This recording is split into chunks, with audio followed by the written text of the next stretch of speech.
السلام عليكم ورحمة الله تعالى وبركاته أحبائي، أتمنى أن تكونوا بألف خير. إذن اليوم سوف نتطرق إلى الصفحة 22. السؤال رقم 11. إذن قالت إيناس: أحد هذه الأعداد يساوي جداء العددين الآخرين. أتأكد بوضع كل عدد في المكان المناسب. لاحظوا لدينا 3 أعداد: 520 104 5. إذن من خلال هذا الأعداد عندنا، من خلال هاد الأعداد 3 غادي نوجدوا عددين، يعني كاين هنا الجداء عندهم. بمعنى بما أن لدينا 520 هو العدد الأكبر، إذن سيكون هو الجداء. إذن كيف ذلك؟ إذن سوف نضرب 104. بطبيعة الحال هذا جدول العد، مئات عشرات وحدات. إذن نضع العدد 104 ضرب ماذا؟ ضرب 5. إذن 5 ضرب 4 تساوي ماذا؟ تساوي 20. نكتب 0 ونحتفظ ب2، أو كما أشرت سابقا عندما يكون لدينا الصفر في الوسط لا داعي أن نحتفظ، نكتب مباشرة 2. بمعنى يعني الخارج 20. بمعنى عندما نقول 5 ضرب 0 يساوي 0 زائد الاحتفاظ 2 يساوي 2. لذلك هنا غير باش نبسط عليا يعني العملية، عندما يكون لدينا عندما يكون لدينا الرقم في الوسط 0 ولدينا الضرب، بمعنى عندما نقول الوحدات يعني هنا ضرب وحدات نكتب العدد بأكمله، يعني هنايا بلا ما نحتفظ ب2. 5 ضرب 4 تساوي 20، نكتب 20 مباشرة. 5 ضرب 1 يساوي 5. إذن الجداء 520. إذن الجواب صحيح، بمعنى أن هنا جداء العددين بالنسبة ل 104 و5 هو 520. السؤال رقم 12. أنجز العمليات في دفتري ثم أكتب كل جداء في البطاقة المناسبة. إذن هنا غادي ننجز العمليات ثم نرتبها. لاحظوا هذا السهم يعني من الأصغر إلى الأكبر، يعني تصاعديا أو نقول تزايديا. إذا نحسب العمليات. نضع 75 ضرب 4. 4 ضرب 5 20، نكتب 0 ونحتفظ ب2. 4 ضرب 7 تساوي 28 زائد 2 30. إذا هنا 300. ثم العملية الثانية 159 ضرب 5. 5 ضرب 9 45، نكتب 5 ونحتفظ ب4. 5 ضرب 5 25 زائد 4 29، نكتب الاحتفاظ الجديد ونشطب على القديم يعني الأول. 5 ضرب 1 5 زائد 2 7، إذا تساوي 795. العملية الأخيرة 138 ضرب 6. 6 ضرب 8 48، نكتب 8 ونحتفظ ب4. 6 ضرب 3 18 زائد 4 تساوي ماذا؟ 22. 6 ضرب 1 تساوي ماذا؟ تساوي 6 زائد 2 تساوي 8. إذا الجداء 828. إذا قلنا هنا سوف نرتب هذه الأعداد من الأصغر إلى الأكبر. إذا أصغر عدد هو 300، يليه ماذا؟ 795، ثم أخيرا 828. السؤال رقم 13. أنجز العمليات في دفتري ثم أكتب كل جداء في المكان المناسب من الشبكة. لاحظوا لدينا الشبكة ألف ج باء ج باء. إذا نبدأ بألف. العملية ألف 54 ضرب 6. 6 ضرب 4 24، نكتب 4 ونحتفظ. 6 ضرب 5 30 زائد 2 32. إذا هنا عندنا ألف، ها ألف شبكة أفقية، إذا 324. العملية الثانية باء 63 ضرب 7. 7 ضرب 3 21، نكتب 1 ونحتفظ. 7 ضرب 6 42 زائد 2 44. إذا باء، إذا ديجا عندنا المئات 4، إذا نضيف 41. بقيت العملية الأخيرة 104 ضرب 3. 4 ضرب 3 12. لاحظوا كما أشرت هنا الصفر، إذا نكتب 12 مباشرة لا داعي أن نحتفظ. 3 ضرب 1 تساوي 3، إذا 312.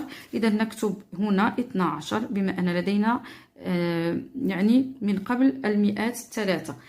السؤال رقم 14. قال فوفانا: الرقم السري لمفتاح الخزنة، هنا الخزنة يعني حرف الزاي، هو جداء عدد الأزهار وعدد النجوم. أحسب في دفتري وأكتب الرقم السري على البطاقة. إذا عندنا هذا الصندوق، إلا بغينا نوجدوا المفتاح يجب أن نحسب ماذا؟ جداء. عندما نقول جداء هو ماذا؟ هو نتيجة لعملية الضرب. إذا كيف سنجده؟ بعدد الأزهار وعدد النجوم. إذا سوف نعد أو نحسب الأزهار: 1 2 3 4 5 6 7 8 9 10 11 12 13 14 15 16 17. ونكتب 17. نحسب عدد النجوم: 1 2 3 4 5 6 7. إذا 17 بمعنى الأزهار ضرب ماذا؟ 7 عدد النجوم، لكي نجد المفتاح السري وننجز العملية. 7 ضرب 7 تساوي 49. نكتب 9 ونحتفظ ب4. 7 ضرب 1 7 زائد الاحتفاظ 11. إذا الجداء 119 وهو الرقم السري. السؤال رقم 15 ou bien 15e question. Alors je pose et j'effectue. Alors je pose et j'effectue, ça veut dire les opérations, je pose verticale. Alors 43 fois 7 est égal à combien? Alors 7 fois 3 est égal à 21. J'écris 1, je retiens 2. Alors 7 fois 4 c'est 28. 28 plus 2 est égal à quoi? Est égal à 30. Alors, le produit ou bien le résultat, c'est quoi? C'est 301. Deuxième opération, c'est 56 fois 9. Alors, toujours, je commence par les unités. Alors, 9 fois 6 est égal à combien? Est égal à... Alors, on a dit 56 fois 9. Alors, 6 fois 9 est égal à 54. Alors, j'écris 4 et je retiens 5. 9 fois 5 est égal à 45. 45 plus 5 est égal à 50. Alors, le produit, c'est 504. إذن التمرين رقم 16 هو عبارة عن مسألة يشتمل أحد القطارات على 7 عربات تتسع كل منها ل46 راكبا. يعني كل عربة كتحمل 46. مع العلم أن لدينا 7 عربات. 7 اللي قلنا على 7 عربات تتسع كل منها ل54 راكبا. أحسب أكبر عدد من المسافرين الذين يمكن نقلهم على متن القطار في رحلة واحدة. إذا هنا لكي نحسب بالنسبة ل7 عربات كم ستحمل، إذا سوف نضرب 46 ضرب 7.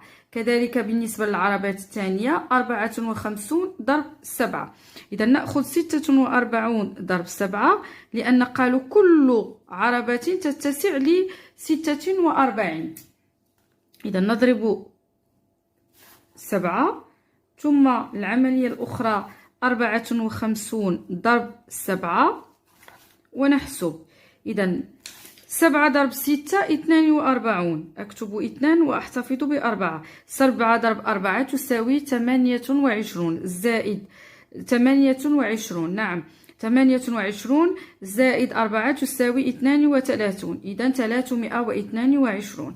4 ضرب 7 28. نكتب 8 ونحتفظ ب2. 7 ضرب 5 تساوي ماذا؟ 35 زائد 2 تساوي 37. إذا 378 وهنا وجدنا 322. بمعنى هذا الجداء الذي حصلنا عليه هو عدد الركاب بالنسبة ل7 عربات. الآن بغينا نشوفوا عدد المسافرين. يعني ماذا؟ سوف نستعمل عملية الجمع. يعني 322 زائد 378. نحسبها هنا عمودية. 322 زائد 378.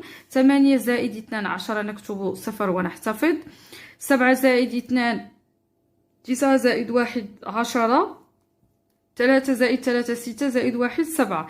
إذا كم وجدنا؟ 700. إذا 700 ماذا؟ 700 راكب التي ستنقلها التي ستنقل على متن القطار في رحلة واحدة. إذا نجيب أكبر عدد. إذا الجملة أكبر عدد من المسافرين الذين يمكن نقلهم على متن القطار في رحلة واحدة 700 ماذا راكب. إذا هنا بالنسبة للجملة إذا لاحظتم استعملنا عملية ضرب وعملية جمع. إذا إلى هنا أحبائي نكون قد استوفينا شرح الصفحة 22. دمتم في رعاية الله، وإلى اللقاء في شريط آخر إن شاء الله. ولا تنسوا أحبائي أن تحفظوا جداول الضرب. إذا جداول الضرب فهي مهمة جدا. لاحظتم أن العمليات هنا الضرب، وكذلك بالنسبة إن شاء الله جايكم يعني القسمة، فأنتم تحتاجون إلى الضرب. إذا يجب عليكم حفظ جداول الضرب. دمتم في رعاية الله، وإلى اللقاء.